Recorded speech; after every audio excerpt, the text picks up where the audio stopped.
Hello students, welcome back to Spardha lines.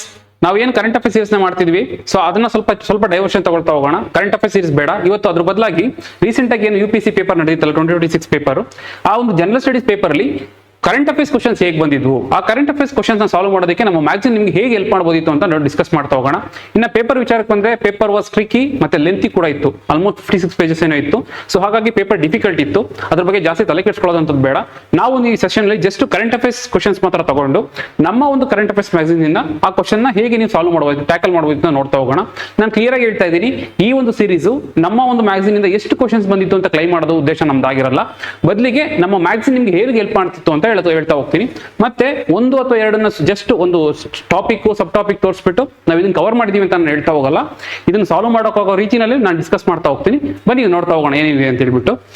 ಕೆಲವೊಂದು ಕ್ವಶನ್ಸ್ಗಳು ತಗೊಂಡು ನೋಡೋದಾದ್ರೆ, ಮೊದಲನೇದಾಗಿ consider the following statements regard to the film Boong. Boong ಅನ್ನೋ ಒಂದು ಸಿನಿಮಾ ಬಗ್ಗೆ ಕೇಳಿರುವಂತದ್ದು, ಅದನ್ನ ನಾವು ಕವರ್ ಮಾಡಿರ್ತೀವಿ. ಮಾರ್ಚ್ ಮಂತ್ ಮ್ಯಾಗ್ಝಿನ್ ಅಲ್ಲಿ ನೀವು ನೋಡಬಹುದಾಗಿರುತ್ತೆ. ಬೂಂಗ್ ಸಿನಿಮಾ ಬಗ್ಗೆ ಕವರ್ ಮಾಡಿದೀವಿ. The film as recently won the British Academy of Film and Television Art ಅಥವಾ BAFTA ಅಂತ ಕರಿತೀವಿ, BAFTA award in children's and family film category. Children's ಮತ್ತೆ ಫ್ಯಾಮಿಲಿ ಫಿಲ್ಮ್ ಕೆಟಗರಿನಲ್ಲಿ BAFTA ಅವಾರ್ಡ್ ಬಂದಿದೆಯಂತೆ. ಯಾವ ಒಂದು ಮೂವಿಗೆ? ಬೂಂಗ್ ಅನ್ನೋ ಮೂವಿಗೆ. ಹೌದಾ? ಈ ಸ್ಟೇಟ್ಮೆಂಟ್ ನಮ್ಮಲ್ಲಿ ಇದೆಯಾ? ಇಲ್ಲಿ ನೋಡ್ಬೋದಾಗಿರುತ್ತೆ. Boong movie best children and family award ಬಂದಿರುವಂತದ್ದು. ಸೊ ನೆನ್ಪಿಟ್ಕೋಬೇಕಾಗುತ್ತೆ. ಸೊ ಹಾಗಾಗಿ ಮೊದಲ ಸ್ಟೇಟ್ಮೆಂಟ್ ಕರೆಕ್ಟ್ ಆಗುತ್ತೆ. The film is directed by the Lakshmi Priya. ಇದನ್ನ ನಾವು ಮೆನ್ಷನ್ ಮಾಡಿದ್ವಾ? ಇಲ್ಲಿ ನೋಡ್ಬೋದಾಗಿರುತ್ತೆ.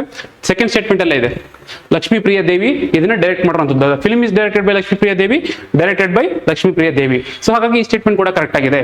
This is the first Indian film to win a BAFTA award in children's and film category. ಇಲ್ಲಿ ನೋಡ್ಬೋದಾಗಿರುತ್ತೆ, ಇದು ಫಸ್ಟ್ ಇಂಡಿಯನ್ ಫಿಲ್ಮ್ ಈ ತರ ಒಂದು ಅವಾರ್ಡ್ ನ ತಗೊಂಡಿರುವಂತದ್ದು. ಸೊ ಹಾಗಾಗಿ ನಿಮ್ಗೆ ಮೂರು ಸ್ಟೇಟ್ಮೆಂಟ್ಗಳು ನಮ್ಮ ಮ್ಯಾಗ್ಝಿನ್ ಯಾವುದು ಮಾರ್ಚ್ 2026 ರೀಸೆಂಟ್ ಆಗಿ ರಿಲೀಸ್ ಆಗಿದ್ದು. ಸೊ ಅದನ್ನ ಓದಿದ್ರೆ ನಿಮ್ಗೆ ಈಸಿಯಾಗಿ ಸಾಲ್ವ್ ಮಾಡಬಹುದಾಗಿತ್ತು. ಕಂಪ್ಲೀಟ್ 3 ಸ್ಟೇಟ್ಮೆಂಟ್ಗಳು ನಮ್ಮ ಕೈಲೇ ಇತ್ತು. ಸೊ ನೋಡೋದಲ್ವಾ? ನೆಕ್ಸ್ಟ್ ಕ್ವಶನ್ ನೋಡೋದಾದ್ರೆ, match the list 1 with list 2, select the answer using code given below the list. ಏನಂತಂದ್ರೆ ಮ್ಯಾಚ್ ದ ಫಾಲೋಯಿಂಗ್ ಟೈಪ್ ಒಂದು ಕ್ವಶನ್ ಕೇಳಿದ್ದಾರೆ. ಇದೇನಕ್ಕಂದ್ರೆ ಇಂಟರ್ಪೋಲ್ ಸಂಬಂಧಪಟ್ಟಿದ್ದು, ಇಂಟರ್ನ್ಯಾಷನಲ್ ಪೊಲೀಸ್ ಅಂತ ಏನಿರ್ತೀವಲ್ಲ, ಸೊ ಅದಕ್ಕೆ ಸಂಬಂಧಪಟ್ಟಿದ್ದು. ಇದು ವರ್ಷಪೂರ್ತಿ ಸುದ್ದಿನಲ್ಲಿತ್ತು. ಇದೊಂದು ಎಕ್ಸ್ಪೆಕ್ಟೆಡ್ ಕ್ವಶನ್. ಇವನ್ ನಾವು ಕವರ್ ಮಾಡಿದ್ವಿ. ಯಾಕಂತಂದ್ರೆ ED ಏನಂತಂದ್ರೆ for the first time purple notice ನ ಇಶ್ಯೂ ಮಾಡಿತ್ತು. ಸೊ ಆ ಟೈಮಲ್ಲಿ ಬರೀ ಪರ್ಪಲ್ ನೋಟಿಸ್ ಅಷ್ಟೇ ಅಲ್ಲದೆ ಕಂಪ್ಲೀಟ್ ಬೇರೆ ನೋಟಿಸ್ಗಳು. ಈಗ ಇಂಟರ್ಪೋಲ್ ಇಂಟರ್ನ್ಯಾಷನಲ್ ಲೆವೆಲ್ ಅಲ್ಲಿ ಏನಾದ್ರು ಒಂದು ಪೊಲೀಸಿಂಗ್ ಆಕ್ಟಿವಿಟೀಸ್ ಬೇಕು ಅಂತಂದಾಗ ಈ ಇಂಟರ್ಪೋಲ್ ಏನ್ ಮಾಡುತ್ತೆ ಅಂತಂದ್ರೆ ನೋಟಿಸ್ ಕೊಡ್ತಾ ಹೋಗುತ್ತೆ. ಯಾಕಂತಂದ್ರೆ ಬೇರೆ ಕೋರ್ಡಿನೇಷನ್ ಬೇರೆ ನೇಷನ್ ಜೊತೆ ಕೋರ್ಡಿನೇಷನ್ ಬೆಳೆಸಬೇಕಾಗುತ್ತೆ. ಸೊ ಅದಕ್ಕೋಸ್ಕರ ಸೊ ಬೇರೆ ನೋಟಿಸ್ ನ ಬೇರೆ ಪರ್ಪಸ್ ಕೊಡುವಂಥದ್ದು. ಸೊ ಅದೇ ಕ್ವಶನ್ ಕೇಳಿರುವಂತದ್ದು. ಸೊ ನಾವು ಇದನ್ನ ಹೇಗೆ ಸಾಲ್ವ್ ಮಾಡಬಹುದಾಗಿತ್ತು? ಇಲ್ಲಿ ನೋಡಬಹುದಾಗಿರುತ್ತೆ. ಫಸ್ಟ್ ನೋಡೋದಾದ್ರೆ ಸಿಲ್ವರ್ ನೋಟಿಸ್ ಬಗ್ಗೆ ಡಿಸ್ಕಸ್ ಮಾಡಿದ್ವಿ. ಸಿಲ್ವರ್ ನೋಟಿಸ್ ಏನ್ ಕೊಡುವಂತದ್ದು? To trace the criminal assets ಏನಿದೆ ಅದನ್ನ ಟ್ರೇಸ್ ಮಾಡೋದಕ್ಕೋಸ್ಕರ ಸಿಲ್ವರ್ ನೋಟಿಸ್ ನ ಇಶ್ಯೂ ಮಾಡ್ತಾರೆ. ಹೌದಾ? ಕೊಟ್ಟಿದೆಯಲ್ಲಿ ನೋಡಿ, to identify trace the criminal assets, exact statement. So ಹಾಗಾಗಿ ಎ ಬಂದು 4 ಆಯ್ತು. A4 ಇರುವಂತದ್ದು ಯಾವುದು? 2. ಸೊ ನಿಮ್ಗೆ ಆಪ್ಷನ್ ಎ ಮತ್ತೆ ಆಪ್ಷನ್ ಬಿ 2 ಹೋಯ್ತು, ಸಿ ಮತ್ತೆ ಡಿ ಉಳ್ಕೊಂತು. ಇನ್ನು ನೆಕ್ಸ್ಟ್ ನೋಡೋದಾದ್ರೆ ಇನ್ನೊಂದು ಯಾವ್ದು ನೋಡ್ಬೋದು? ಬ್ಲಾಕ್ ನೋಟಿಸ್ ನೋಡಿ, ಬ್ಲಾಕ್ ನೋಟಿಸ್ ಡಿಸ್ಕಸ್ ಮಾಡಿದ್ವಿ. ಬ್ಲಾಕ್ ನೋಟಿಸ್ ಏನಕ್ಕೆ? For identifying the unknown dead bodies ಏನಿರುತ್ತೆ ಅಥವಾ ಅನ್ನೋನ್ ಬಾಡೀಸ್ ಏನಿರುತ್ತೆ, ಸೊ ಅದನ್ನ ಐಡೆಂಟಿಫೈ ಮಾಡಬೇಕು ಅಂತಂದಾಗ ಬ್ಲಾಕ್ ನೋಟಿಸ್ ನ ಇಶ್ಯೂ ಮಾಡ್ತಾರಂತೆ ಇಂಟರ್ಪೋಲ್. ಇದೆಯಾ black notice? To seek the information on unidentified bodies. ಹೌದಲ್ವಾ? ಸೊ ಹಾಗಾಗಿ ಸಿ ಬಂದು 1 ಆಯ್ತು. ಅಂತಂದ್ರೆ ಆಪ್ಷನ್ ನಿಮ್ಗೆ ಒಂದೇ ಇರೋದು ಸಿ. ಕರೆಕ್ಟ್ ಆನ್ಸರ್ ಸಿಕ್ಕೇ ಹೋಯ್ತು. ಬೇಕಿರುವಂತದ್ದು ಇನ್ನೆರಡು ನೋಡೋ ಅವಶ್ಯಕತೆ ಇಲ್ಲ. ಸೊ ಅದನ್ನು ಕೂಡ ನಾವು ಡಿಸ್ಕಸ್ ಮಾಡಿದ್ವಿ. ಗ್ರೀನ್ ನೋಟಿಸ್ ಡಿಸ್ಕಸ್ ಮಾಡಿದ್ವಾ? ನೋಡಿ, ಗ್ರೀನ್ ನೋಟಿಸ್ ಡಿಸ್ಕಸ್ ಮಾಡಿದ್ವಿ. ಸೊ ಹಾಗೆ ಬ್ಲೂ ನೋಟಿಸ್ ಡಿಸ್ಕಸ್ ಮಾಡಿದ್ವಾ? ಬ್ಲೂ ನೋಟಿಸ್ ಕೂಡ ಡಿಸ್ಕಸ್ ಮಾಡಿದ್ವಿ. ಸೊ ಕಂಪ್ಲೀಟ್ 1-2 ಅಂತಲ್ಲ, ಕಂಪ್ಲೀಟ್ ಇನ್ಫಾರ್ಮೇಶನ್ ನಿಮ್ಗೆ ಸಿಗುತ್ತೆ. ಸೊ ಆ ರೀತಿಯಲ್ಲಿ ನಮ್ಮ ಮ್ಯಾಗ್ಝಿನ್ ಪ್ರಿಪೇರ್ ಆಗಿರುವಂತದ್ದು. ಇನ್ನು ನೆಕ್ಸ್ಟ್ ಕ್ವಶನ್ ನೋಡೋದಾದ್ರೆ, which one of the following recently represents the 3 key sub-indices of the financial inclusion index? See, class ಮಾಡ್ಬೇಕಾದ್ರು ನಾನು ಸಾಕಷ್ಟು ಸಲ ಹೇಳ್ತಾ ಇದ್ದೆ, ಇಂಡೆಕ್ಸಸ್ ಇಂದ ಹಿಡಿದು ಸಬ್ ಇಂಡೆಕ್ಸಸ್ ಹೋಗ್ತಾ ಇದ್ದಾನೆ. ವರ್ಲ್ಡ್ ಬ್ಯಾಂಕ್ ಕೇಳಿದ್ದ ಈಸ್ ಆಫ್ ಡೂಯಿಂಗ್ ಬಿಸ್ನೆಸ್ ಅಲ್ಲಿ ಸಬ್ ಇಂಡೆಕ್ಸ್ ಯಾವುದು ಅಂತ ಹೇಳಿ. ಸೊ ಅದೇ ರೀತಿಯಲ್ಲಿ ಆಗದಿರುವಂತದ್ದು ಟ್ರೆಂಡ್ ನೋಡ್ಬೇಕಾಗುತ್ತೆ. RBI ಬಗ್ಗೆ ಕೇಳಿದಾನೆ. RBI ರಿಲೀಸ್ ಮಾಡುವಂತ ಒಂದು ಇಂಡೆಕ್ಸ್ ಯಾವುದು? Financial inclusion index. ಮೊದಲೆಲ್ಲ ಹೇಗೆ ಬರ್ತಿತ್ತು ಅಂತಂದ್ರೆ ಫಿನಾನ್ಷಿಯಲ್ ಇನ್ಕ್ಲೂಷನ್ ಇಂಡೆಕ್ಸ್ ಅಂತ ಕೊಟ್ಬಿಟ್ಟು ಇದನ್ನ ಯಾರು ರಿಲೀಸ್ ಮಾಡ್ತಿದ್ರು ಅಂತ ಕೇಳ್ತಿದ್ರು. ಇವಾಗ ಹಂಗಲ್ಲ, ಅದನ್ನ ಅವನೇ ಕೊಡ್ತಾ ಇದ್ದಾನೆ. ನೀವು ಅದಕ್ಕೆ ಯೂಸ್ ಮಾಡುವಂತ ಪ್ಯಾರಾಮೀಟರ್ಸ್ ಐಡೆಂಟಿಫೈ ಮಾಡಬೇಕಾಗುತ್ತೆ. ಇದಕ್ಕೆ ಸಂಬಂಧಪಟ್ಟಂಗೆ ನಾವು ಕರೆಂಟ್ ಅಫೇರ್ಸ್ ಮಾಡಿದ್ವಿ. RBI financial inclusion index release ಆಗಿದೆ 2025. ಸೊ ಆ ಟೈಮಲ್ಲಿ ನಾವೇನು ಡಿಸ್ಕಸ್ ಮಾಡಿದ್ವಿ ಅಂತಂದ್ರೆ ಕಂಪ್ಲೀಟ್ ಆಗಿ ಯಾವ ಒಂದು ಬೇಸಿಸ್ ಮೇಲೆ ಅಥವಾ ಯಾವ ಒಂದು ಸಬ್ ಇಂಡೆಕ್ಸ್ ಮೇಲೆ ಇದನ್ನ ರಿಲೀಸ್ ಮಾಡ್ತಾರೆ ಅಂತ ಹೇಳ್ತೀವಿ. ಇಲ್ಲಿ ನೋಡಬಹುದಾಗಿರುತ್ತೆ, financial index comprises of 3 broad parameters. ಯಾವ್ಯಾವ್ದು ಇದು? ಆಕ್ಸೆಸ್, ಹೇಗೆ ಆಕ್ಸೆಸಿಬಿಲಿಟಿ ಇದೆ ಫಿನಾನ್ಷಿಯಲ್ ಸರ್ವಿಸಸ್ಗೆ. ನೆಕ್ಸ್ಟ್ ಬಂದು ಯೂಸೇಜ್, ಫಿನಾನ್ಷಿಯಲ್ ಸರ್ವಿಸಸ್ ಯೂಸೇಜ್ ಎಷ್ಟಾಗ್ತಾ ಇದೆ, ಮತ್ತೆ ಕ್ವಾಲಿಟಿ ಎಷ್ಟು ಕ್ವಾಲಿಟಿ ಯೂಸೇಜ್ ಆಗ್ತಾ ಇರುವಂತದ್ದು, ಮತ್ತೆ ಅದರ ರೇಷನ್ ಕೂಡ ಕೊಟ್ಟಿರ್ತೀವಿ ಕ್ಲಿಯರ್ ಆಗಿ.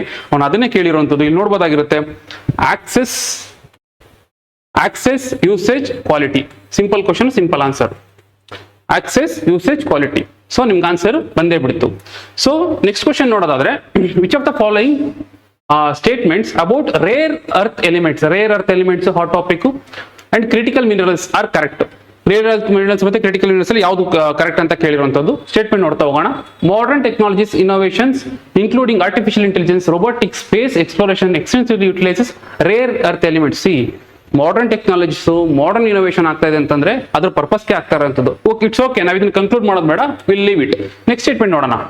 China has the highest share in mining of rare earth elements ಅಂತ ಹೇಳ್ತಾ ಇರುವಂತದ್ದು. ಚೈನಾ ಏನಿದೆಯಂತೆ ಹೈಯೆಸ್ಟ್ ಶೇರ್ ಇದೆಯಂತೆ ಈ ರೇರ್ ಅರ್ತ್ ಎಲಿಮೆಂಟ್ ನ ಯೂಸ್ ಮಾಡುವಂಥದ್ದು. ಇದಕ್ಕೆ ಸಂಬಂಧಪಟ್ಟ ಸ್ಟೇಟ್ಮೆಂಟ್ಸ್ ಇದೆಯಾ ನೋಡಿ. ನಮ್ಮ ಫೆಬ್ರವರಿ ಮಂತ್ ಮ್ಯಾಗಝಿನ್ ನೋಡಿದ್ರೆ 2026 ಅದ್ರಲ್ಲಿ ಕ್ಲಿಯರ್ ಆಗಿ ಹೇಳಿರ್ತೀವಿ, China controls 90% of the global earth rare elements. ನಾನು ಹೇಳಿದ್ದೆ ಲಾಸ್ಟ್ ಟೈಮ್ ವಿಡಿಯೋ ಮಾಡಬೇಕಾದ್ರು, ಬಾಕ್ಸ್ ಐಟಮ್ಸ್ ಆರ್ ಇಂಪಾರ್ಟೆಂಟ್ ಅಂತ. ಸೊ ನೋಡ್ಬೋದಾಗಿರುತ್ತೆ, ಇಲ್ಲಿ ಕವರ್ ಮಾಡಿರುವಂಥದ್ದು. ಅಂದ್ರೆ 90% ಅಂದ್ರೆ ಚೈನಾನೇ ಹೈಯೆಸ್ಟ್. ಇದಕ್ಕಿದ್ ಕರೆಕ್ಟ್ ಅಂತಾನಾ? ಇನ್ನೊಂದು ಸ್ಟೇಟ್ಮೆಂಟ್ ಇದೆ, ಫಾಲೋಡ್ ಬೈ ಇಂಡಿಯಾ. ಈ ಸ್ಟೇಟ್ಮೆಂಟ್ ಏನ್ ಹೇಳ್ತಾ ಇದೆ ಅಂತಂದ್ರೆ ಚೈನಾ ಟಾಪ್ ಆದ್ರೆ ಇಂಡಿಯಾ ಸೆಕೆಂಡ್ ಅಂತ ಹೇಳ್ತಾ ಇದೆ. ಹಾಗಿದ್ರೆ ಇದು ಕರೆಕ್ಟಾ? ಇಲ್ಲಿ ನೋಡಿ, ನಮ್ಮ ಒಂದು ಒನ್ಲೈನರ್ಸ್ ಅದೇ ಫೆಬ್ರವರಿ ಮಂತ್ ಒನ್ಲೈನರ್ಸ್ ನೋಡಿದ್ರೆ ಇಂಡಿಯಾ ರ್ಯಾಂಕ್ಸ್ ಥರ್ಡ್ ಗ್ಲೋಬಲಿ ಅಂತ ಹೇಳಿದೀವಿ. So India ranks third globally. So ಹಾಗಾಗಿ ಈ ಸ್ಟೇಟ್ಮೆಂಟ್ ತಪ್ಪಾಯ್ತು. ಸೊ ನಿಮ್ಗೆ ಎರಡನೇ ಸ್ಟೇಟ್ಮೆಂಟ್ ತಪ್ಪಾಯ್ತು, ಅಲ್ಲಿಗೆ ಆಪ್ಷನ್ ಡಿ ಹೋಯ್ತು. ನೆಕ್ಸ್ಟ್ ಸ್ಟೇಟ್ಮೆಂಟ್ ನೋಡ್ತಾ ಹೋಗೋಣ. ಫೋರ್ತ್ ಸ್ಟೇಟ್ಮೆಂಟ್ ನೋಡಿ, rare earth elements are set of 13 metallic elements. ಇದೇನ್ ಹೇಳ್ತಾ ಅಂತಂದ್ರೆ ರೇರ್ ಅರ್ತ್ ಎಲಿಮೆಂಟ್ಸ್ ಏನಿದೆ ಅದು ಒಟ್ಟು 13 ಇದೆಯಂತೆ. ಇದಕ್ಕೆ ಸಂಬಂಧಪಟ್ಟಂಗೆ ನಮ್ಮಲ್ಲಿ ಇದೆ ನೋಡಿ, ನೋಡ್ಬೋದಾಗುತ್ತೆ. ಇಲ್ಲಿ ಡಿಸ್ಕಷನ್ ಮಾಡ್ಬೇಕಾದ್ರೆ ಹೇಳಿರ್ತೀವಿ ನಾವು, ಒಟ್ಟು 17 ಇದೆ. 17 ರೇರ್ ಅರ್ತ್ ಎಲಿಮೆಂಟ್ ಅಲ್ಲಿ ನಮ್ಮಲ್ಲಿ ಆಲ್ರೆಡಿ ಆಲ್ಮೋಸ್ಟ್ 8 ಪ್ರೊಡ್ಯೂಸ್ ಮಾಡ್ತಾ ಇದೀವಿ. ಒಡಿಶಾ ಮತ್ತೆ ಕೇರಳದಿಂದ ಪ್ರೊಡ್ಯೂಸ್ ಮಾಡೋದಕ್ಕೆ ಅವಕಾಶ ಇದೆ ಅಂತ ಡಿಸ್ಕಸ್ ಮಾಡಿದ್ವಿ. ಅಂದ್ರೆ 17 ಟೋಟಲ್ ಇದೆ ಅಂತ ಕ್ಲಿಯರ್ ಆಗಿ ಹೇಳಿದೀವಿ ಇಲ್ಲಿ. ಸೊ ಹಂಗಾದ್ರೆ ಫೋರ್ತ್ ಸ್ಟೇಟ್ಮೆಂಟ್ ಕೂಡ ತಪ್ಪಾಯ್ತು. ಅಂತಂದ್ರೆ ಇದು ತಪ್ಪಾಗುತ್ತೆ. ಸೊ ಆಟೋಮೆಟಿಕ್ಲಿ ನೀವು ನೋಡ್ಬೋದಾಗುತ್ತೆ, ಎ ಮತ್ತೆ ಬಿ ನಲ್ಲಿ 3 ಕಾಮನ್, ಅಂದ್ರೆ ಆಟೋಮೆಟಿಕ್ಲಿ ಥರ್ಡ್ ಸ್ಟೇಟ್ಮೆಂಟ್ ಕರೆಕ್ಟ್ ಆಯ್ತು. ನೀವು ಥರ್ಡ್ ಸ್ಟೇಟ್ಮೆಂಟ್ ಓದಿಲ್ಲ ಅಂದ್ರೂ ಥರ್ಡ್ ಸ್ಟೇಟ್ಮೆಂಟ್ ಕರೆಕ್ಟ್ ಆಯ್ತು. ನೀವು ನೆನ್ಪಿಟ್ಕೋಬೇಕು, MCQಗಳನ್ನ ಸಾಲ್ವ್ ಮಾಡಬೇಕು, ಆನ್ಸರ್ ಮಾಡೋದಲ್ಲ, ಸಾಲ್ವ್ ಮಾಡಬೇಕಾಗುತ್ತೆ. ಎಲ್ಲಾನು ಓದಿ ಅದಕ್ಕೆ ಆನ್ಸರ್ ಮಾಡಬೇಕು ಅನ್ನೋ ಅವಶ್ಯಕತೆನೂ ಇರಲ್ಲ. ಸೊ ಹಾಗಾಗಿ ಆಟೋಮೆಟಿಕ್ಲಿ ಥರ್ಡ್ ಸ್ಟೇಟ್ಮೆಂಟ್ ಕರೆಕ್ಟ್ ಆಯ್ತು. ನಾನು ಆಲ್ರೆಡಿ ಹೇಳಿದೆ, ಇದು general statement, very general statement, highest facts ಏನಿಲ್ಲ. ಸೊ ಮಾಡರ್ನ್ ಟೆಕ್ನಾಲಜೀಸ್, ಮಾಡರ್ನ್ ಎಲಿಮೆಂಟ್ಸ್ಗಳು, ಸೊ ಅದೇ ಅಪ್ಲಿಕೇಶನ್ ಇರುವಂಥದ್ದು. ಸೊ ಹಾಗಾಗಿ ಈ ಸ್ಟೇಟ್ಮೆಂಟ್ ಸರಿ ಆಗುತ್ತೆ. ಆನ್ಸರ್ ಬಂದು 1 and 3 ಅಂತ ನೀವು ಈಸಿಯಾಗಿ ಗೆಸ್ ಮಾಡ್ಬೋದಾಗಿತ್ತು. So this is called educated guess. Next, which of the following statements with regard to quantum national quantum mission ಬಗ್ಗೆ ಕ್ವಶನ್ ಕೇಳಿದ್ದಾರೆ. ಇದು ಆಲ್ಮೋಸ್ಟ್ ಒಂದು 5-6 ವರ್ಷದಿಂದ ಸುದ್ದಿನಲ್ಲಿದೆ. ಇಂಪಾರ್ಟೆಂಟ್. ಕ್ಯೂಬಿಟ್ಸ್ ಬಗ್ಗೆ ಲಾಸ್ಟ್ ಟೈಮ್ ಕೇಳಿದ last time. So important question ಇದು, ಕ್ವಾಂಟಮ್ ಕಂಪ್ಯೂಟಿಂಗ್. ನೋಡ್ತಾ ಹೋಗೋಣ. ಮೊದಲನೇ ಸ್ಟೇಟ್ಮೆಂಟ್ ನೋಡೋದಾದ್ರೆ, it aims to developing intermediate scale quantum computers with 52,000 physical qubits. ಇಲ್ಲಿ ಏನ್ ಹೇಳ್ತಾ ಇದಾರೆ ಅಂತಂದ್ರೆ, ಇಂಟರ್ಮೀಡಿಯೇಟ್ ಸ್ಕೇಲ್ ಕ್ವಾಂಟಮ್ ಕಂಪ್ಯೂಟರ್ಸ್ ನ ಇಂಟರ್ಮೀಡಿಯೇಟ್ ಸ್ಕೇಲ್ದು 50 to 10,000 ವರೆಗೂ ಕ್ಯೂಬಿಟ್ಸ್ ವರೆಗೂ, 1000 ಕ್ಯೂಬಿಟ್ಸ್ ವರೆಗೂ ಬಿಲ್ಡ್ ಮಾಡ್ತಾ ಹೋಗ್ತಾರೆ ಅಂತ ಹೇಳ್ತಾ ಇರೋಂಥದ್ದು. ಇದಕ್ಕೆ ಸಂಬಂಧಪಟ್ಟಾಗೆ ನಾವು ಮಾಡಿದೀವ? ಹೌದು, ನ್ಯಾಷನಲ್ ಕ್ವಾಂಟಮ್ ಮಿಷನ್ ಬಗ್ಗೆ ನಾವು ಡಿಸ್ಕಸ್ ಮಾಡಿದ್ವಿ October month magazine, 2025 October month magazine ಅಲ್ಲಿ ನಾವು ಇದ್ರ ಬಗ್ಗೆ ಡಿಸ್ಕಸ್ ಮಾಡಿದ್ವಿ. ಅಂಡ್ ಇಲ್ಲಿ ಕ್ಲಿಯರ್ ಆಗಿ ಹೇಳಿದ್ವಿ ಏನಂತಂದ್ರೆ, ಇಲ್ಲಿ ನೋಡ್ಬೋದಾಗಿರುತ್ತೆ 52,000 ಕ್ಯೂಬಿಟ್ಸ್ ವರೆಗೂ 8 year ಅಲ್ಲಿ ಬಿಲ್ಡ್ ಮಾಡಬೇಕು ಅಂತ ಪ್ಲಾನ್ ಮಾಡಿದ್ದಾರೆ. ಸೊ ಹಾಗಾಗಿ ಈ ಸ್ಟೇಟ್ಮೆಂಟ್ ಸರಿಯಾಗಿದೆ. It's implementation include setting up of 4 thematic hubs. ಏನೊಂದು ಕ್ವಾಂಟಮ್ ಮಿಷನ್ ತರ್ತಾ ಇದ್ದಾರೆ, ಅವರು 4 ಥಿಮ್ಯಾಟಿಕ್ ಹಬ್ಸ್ ಗಳನ್ನ ಎಸ್ಟಾಬ್ಲಿಷ್ ಮಾಡಬೇಕು ಅಂತ ಪ್ಲಾನ್ ಮಾಡಿದ್ದಾರೆ. ಅಂದ್ರೆ ಅದು ಅಪ್ಲಿಕೇಶನ್ ವೈಸ್ ಅಥವಾ ಸೆಕ್ಟರ್ ವೈಸ್. ಸೊ ಅದೇ ರೀತಿಯಲ್ಲಿ 4 ತರಬೇಕು ಅಂತ ಪ್ಲಾನ್ ಮಾಡಿದ್ದಾರೆ ಅಂತ ಹೇಳ್ತಾ ಇದೆ. 4 ತರಬೇಕು ಅಂತ ಹೇಳಿದಾರ ಗೊತ್ತಿಲ್ಲ. ಇಲ್ಲಿ ನಮ್ಮ ಸ್ಟೇಟ್ಮೆಂಟ್ ಅಲ್ಲಿ ನೋಡಿ, ನಮ್ಮ ಕ್ವಾಂಟಮ್ ಮಿಷನ್ ಕಂಟೆಂಟ್ ಅಲ್ಲಿ 4 ಹಬ್ಸ್ ಕ್ಲಿಯರ್ ಆಗಿ ಕೊಟ್ಬಿಟ್ಟಿದ್ವಿ. ಬರೀ 4 ಟಿ ಹಬ್ಸ್ ಅಂತ ಅಷ್ಟೇ ಹೇಳಿಲ್ಲ, ಅಥವಾ 4 ಥಿಮ್ಯಾಟಿಕ್ ಹಬ್ಸ್ ಅಂತ ಅಷ್ಟೇ ಹೇಳಿಲ್ಲ. ಬದಲಿಗೆ ಯಾವುದು ಅಂತಾನು ಹೇಳಿದ್ವಿ, computation, communication, sensing and metallurgy, ಮತ್ತೆ ಮೆಟೀರಿಯಲ್ಸ್ ಅಂಡ್ ಡಿವೈಸಸ್. ಸೊ ಈ ಒಂದು 4 ಥೀಮ್ ಮೇಲೆ ಒಂದು ಥಿಮ್ಯಾಟಿಕ್ ಹಬ್ಸ್ ಗಳನ್ನ ತರಬೇಕು ಅಂತೇಳಿ ನ್ಯಾಷನಲ್ ಕ್ವಾಂಟಮ್ ಮಿಷನ್ ಅಲ್ಲಿ ಡಿಸೈಡ್ ಮಾಡಿದ್ರು. ಸೊ ಹಾಗಾಗಿ ಈ ಸ್ಟೇಟ್ಮೆಂಟ್ ಕ್ಲಿಯರ್ ಆಗುತ್ತೆ. ಸೊ ಇದು ಕರೆಕ್ಟ್ ಆಗುತ್ತೆ. ಆನ್ಸರ್ ಬಂದು 1 and 2 ಬೋತ್ ಸರಿಯಾಗಿದೆ.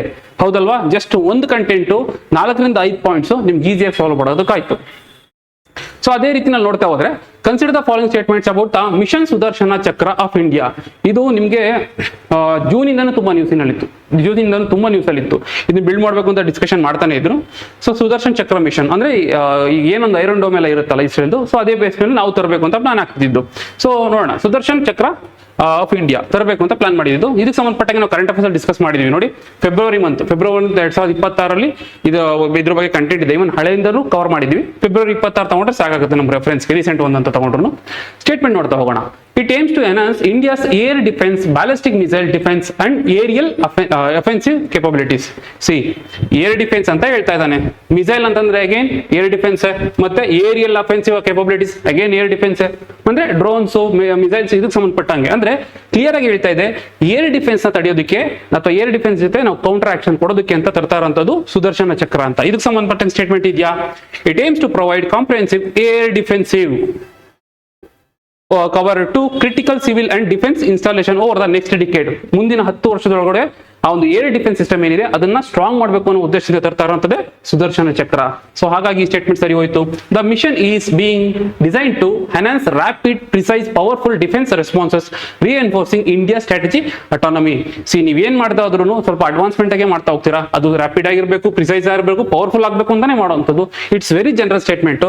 ಇಲ್ಲಿ ನೋಡ್ಬೇಕಾಗುತ್ತೆ. ಬಟ್ ನಮ್ಗೆ ಇಲ್ಲಿ ಡೌಟ್ ಬರೋದು ಏನಂತಂದ್ರೆ, ಮಿಷನ್ ಸುದರ್ಶನ ಚಕ್ರ ಅಟಾನಮಿಕಲಿ ಅಂತ ಬಂದಾಗ ಅಥವಾ ಇದು ಅಟಾನಮಿ ಅಂತ ಬಂದಾಗ ಕಂಪ್ಲೀಟ್ ಆಗಿ ಇಂಡಿಯಾನೇ ಬಿಲ್ಡ್ ಮಾಡ್ತಾ ಇದೆಯಾ ಅಥವಾ ಬೇರೆಯವ್ರ ಜೊತೆ ಏನಾದ್ರು ಕೊಲಾಬ್ರೇಷನ್ ಆಗ್ತಾ ಇದೆಯಾ ಅಂತ. ಸೊ ಅದಕ್ಕೂ ನಮ್ಮಲ್ಲಿ ಆನ್ಸರ್ ಇದೆ, ಇಲ್ಲಿ ನೋಡ್ಬೋದಾಗಿರುತ್ತೆ. ಇದನ್ನ ನಾವು ಇಂಡಿಜಿನಿಯಸ್ಲಿ ಬಿಲ್ಡ್ ಮಾಡ್ತಾ ಇದೀವಿ. ಇಂಡಿಜಿನಿಯಸ್ಲಿ ಬಿಲ್ಡ್ ಮಾಡ್ತಾ ಇರುವಂತ ಒಂದು ಮಿಷನ್ ಆಗುತ್ತೆ ಈ ಒಂದು ಮಿಷನ್ ಸುದರ್ಶನ ಚಕ್ರ. ಸೊ ಹಾಗಾಗಿ ಈ ಸ್ಟೇಟ್ಮೆಂಟ್ ಕೂಡ ಸರಿ ಆಯ್ತು. One of the aim of the mission is to cover all public places of India by an expanded nation wide security shield by 2035. So by 2035 ಏನೊಂದು ಇಂಪಾರ್ಟೆಂಟ್ ಪ್ಲೇಸಸ್ ಇನ್ನೊಂದು ನೋಡ್ಬೋದು ನೀವು. ಆಲ್ ಅಂತ ಕೊಟ್ಟಿದ್ದಾರೆ, ಎಕ್ಸ್ಟ್ರೀಮ್ ವರ್ಡ್ ತಪ್ಪಿರ್ಬೋದು. ಅವನು ಆಲ್ ಪ್ಲೇಸಸ್ ಅಂತ ಹೇಳ್ತಾ ಇಲ್ಲ, ಆಲ್ ಪಬ್ಲಿಕ್ ಪ್ಲೇಸಸ್ ಅಂತ ಹೇಳ್ತಾ ಇರೋಂಥದ್ದು. ಅರ್ಥ ಮಾಡ್ಕೊಳ್ಳಿ. ಏನಾದ್ರೂ ಒಂದು ಇಲ್ಲಿಗಲ್ ಆಕ್ಟಿವಿಟೀಸ್ ಆಯ್ತು ಅಥವಾ ಅಟ್ಯಾಕ್ ಆಯ್ತು ಅಂತಂದ್ರೆ ಯಾವ್ದಾವ್ದೋ ಪ್ಲೇಸ್ ಹೋಗಿ ಅವರು ಅಟ್ಯಾಕ್ ಮಾಡಲ್ಲ. ಈಗ ರಾಜಸ್ಥಾನ್ ಮರುಭೂಮಿನಲ್ಲಿ ಹೋಗಿ ಅಟ್ಯಾಕ್ ಮಾಡಲ್ಲ, ಪಬ್ಲಿಕ್ ಪ್ಲೇಸಸ್ಗಳನ್ನ ಚೂಸ್ ಮಾಡುವಂಥದ್ದು. ಇನ್ನು ಕ್ಲಿಯರ್ ಆಗಿ ಹೇಳ್ತಾ ಇದ್ದಾರೆ, ಇದನ್ನ ಎನ್ಶೋರ್ ಮಾಡೋದಕ್ಕೆ ನೇಷನ್ ವೈಡ್ ಅಂತ. ಸೊ ಹಾಗಾಗಿ ಆಲ್ ಪಬ್ಲಿಕ್ ಪ್ಲೇಸಸ್ಗಳನ್ನ ಕವರ್ ಮಾಡ್ಕೋಬೇಕು, ಸ್ಟ್ರಾಟಜಿಕಲಿ ಇಂಪಾರ್ಟೆಂಟ್ ಇರುವಂತದ್ದು. ಸೊ ಬೈ 2035 ಅದನ್ನ ಎನ್ಶೋರ್ ಮಾಡ್ಕೋಬೇಕು ಅಂತಾನೆ ಹೇಳ್ತಾ ಇರುವಂತದ್ದು. ಸೊ ಹಾಗಾಗಿ ಈ ಸ್ಟೇಟ್ಮೆಂಟ್ ಕೂಡ 100% ಕರೆಕ್ಟ್ ಆಗುತ್ತೆ. ಸೊ 3ಕ್ಕೆ 3 ಸರಿ ಇದೆ. ಆಪ್ಷನ್ ಬಂದು ಆಪ್ಷನ್ ಎ 1 2 3. ಅರ್ಥ ಆಯ್ತು ಅಂತ ಅನ್ಕೋತೀನಿ. ನೋಡಿ ಇಲ್ಲಿ ಎಷ್ಟೆಲ್ಲ ಕ್ವಶನ್ಸ್ಗಳು, ಕಂಪ್ಲೀಟ್ ಇನ್ಫಾರ್ಮೇಶನ್. ನಾನು ಜಸ್ಟ್ ಒಂದು ಫ್ಯಾಕ್ಟ್ಸ್ ಇಟ್ಕೊಂಡು, ಒಂದು ಸಬ್ಜೆಕ್ಟ್ ಇಟ್ಕೊಂಡು, ಒಂದು ಥೀಮ್ ಇಟ್ಕೊಂಡು ಅದನ್ನ ನಾನು ಹೇಳಕ್ ಹೋಗ್ತಾ ಇಲ್ಲ. ನಾನು ಅದನ್ನ ಯಾವುದನ್ನು ಸಬ್ಸ್ಟೆಂಟ್ ಮಾಡ್ಕೊಳಕ್ ಹೋಗ್ತಾ ಇಲ್ಲ. ನಿಮಗೆ ಕಂಪ್ಲೀಟ್ ಸ್ಟೇಟ್ಮೆಂಟ್ಸ್ಗಳಲ್ಲಿ ತೋರಿಸ್ತಾ ಇದ್ದೀನಿ, ಹೌದಲ್ವಾ?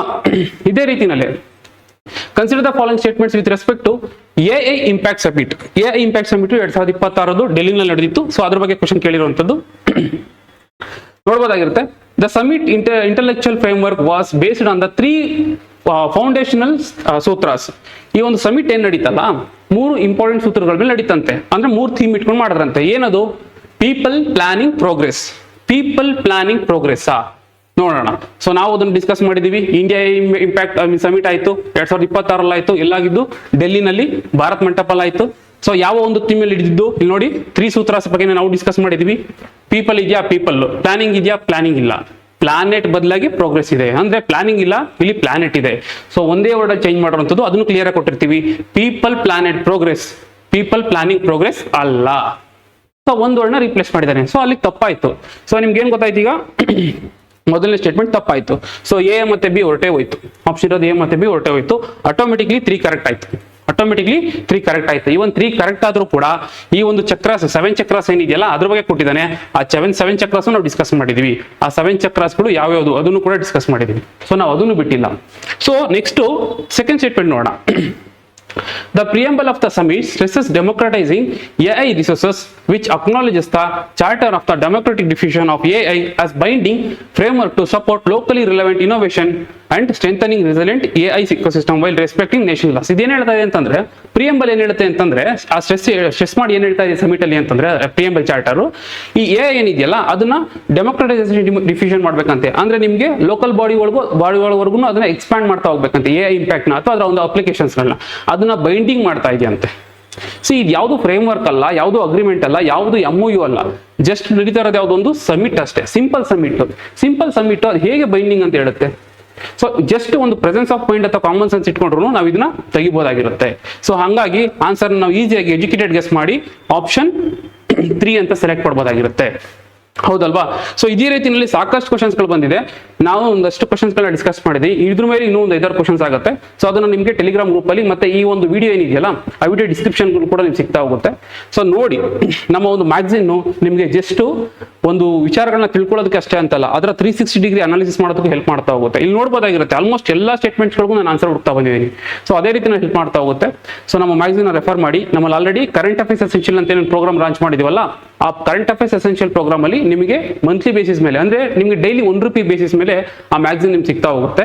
ಡೈಲಿ ಬೇಸಿಸ್ ಮೇಲೆ ನಿಮ್ಗೆ ಕರೆಂಟ್ ಅಫೇರ್ಸ್ ಅಪ್ಡೇಟ್ ಮಾಡ್ತಾ ಹೋಗ್ತೀವಿ. ಕನ್ನಡದಲ್ಲಿದೆ, ಇಂಗ್ಲೀಷಲ್ಲಿದೆ. ಮತ್ತೆ ಒಂದು ಮಂತ್ಲಿ ಮ್ಯಾಗಝಿನ್ ಕೊಟ್ಟ ತಕ್ಷಣ ಆ ಮಂತ್ಲಿ ಮ್ಯಾಗಝಿನ್ ಅಲ್ಲಿ ಇಂಪಾರ್ಟೆಂಟ್ ಇದ್ದಂತಹ ಕರೆಂಟ್ ಅಫೇರ್ಸ್ ಕ್ವಶನ್ಸ್ಗಳನ್ನೇ ಪಿಕ್ ಮಾಡಿ ನಿಮಗೆ 100 ಕ್ವಶನ್ಸ್ ಇರುವಂತ ಒಂದು ಟೆಸ್ಟ್ ಕೊಡ್ತೀವಿ. ಮತ್ತೆ ಅದಕ್ಕೆ ಸಂಬಂಧಪಟ್ಟಂತ ಮೇನ್ಸ್, ಇಫ್ ಇನ್ ಕೇಸ್ ಏನಾದ್ರು ಇಡೀ ವಾರದಲ್ಲಿ ಯಾವ್ದಾದ್ರು ಒಂದು ಎಡಿಟೋರಿಯಲ್ ಇಂಪಾರ್ಟೆಂಟ್ ಇತ್ತು ಮೈನ್ಸ್ ಪರ್ಸ್ಪೆಕ್ಟಿವ್ ಅಂತಂದ್ರೆ ಅದನ್ನು ಕೂಡ ನಾವು ಬ್ರೇಕ್ ಡೌನ್ ಮಾಡಿ ನಿಮಗೆ ಕ್ವಶನ್ ಆನ್ಸರ್ ಫಾರ್ಮೆಟ್ ಅಲ್ಲಿ ಕೊಡ್ತಾ ಹೋಗ್ತೀವಿ. ಸೊ ಹಾಗಾಗಿ ಯಾರಿಗೆ ಇಂಟ್ರೆಸ್ಟ್ ಇದೆ ಅವ್ರು ನಮ್ಮ current affairs essential program join ಆಗಬಹುದಾಗಿರುತ್ತೆ. ನಮ್ಮ ಮಂತ್ಲಿ ಮ್ಯಾಗಝಿನ್ ಏನಿದೆ ಅದರ ಒಂದು ಸದುಪಯೋಗ ಪಡ್ಕೋಬಹುದಾಗಿರುತ್ತೆ. ಸೊ ಇಷ್ಟು ಹೇಳ್ತಾ ಈ ಸೆಷನ್ ಮುಗಿಸೋಣ. Thank you.